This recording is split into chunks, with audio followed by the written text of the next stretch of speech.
Mé féin agus mo hailech le Adam ó Féin. Cad is anam dit? Adam is anam dom. Cad as dit? Is as bailile átha clia mé. Cén ís tú? Tá mé 3 bliana 10 de ís. Cahan rugu tú? Rugu mé an 3 lá 10 de bhína saona, 2016. Cén da grúige atá ort? Tá grúig ghun ghear Cén da súile atá agat? Tá súile gurma a gum. Cén sort duine tú? Is duine sportúil agus ceolmhar mé. Cé bhéad atá I do hailech? Tá cuagar I mo hailech. Anamnig de hailech.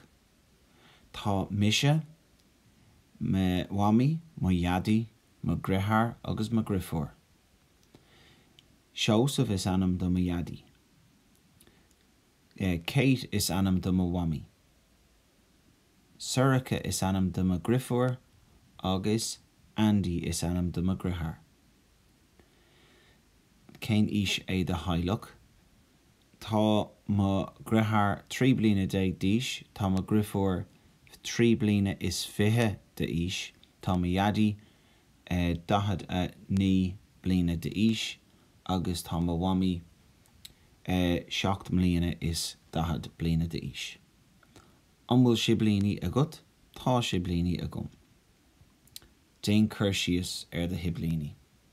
Is duine sportúil é mo grithar, is duine cordúil agus féinach I mo grifor.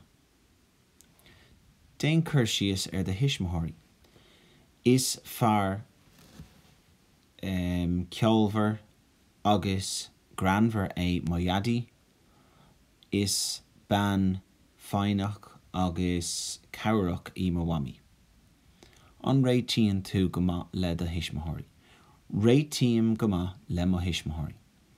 An bhfuil colcahracha agat, tá a lán colcahracha agam.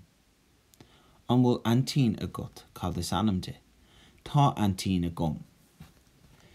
Róisín is anam de. An bhfuil uncle agat, tá uncle agam. Tom is anam dó. Cén sort duine é de uncle? Is duine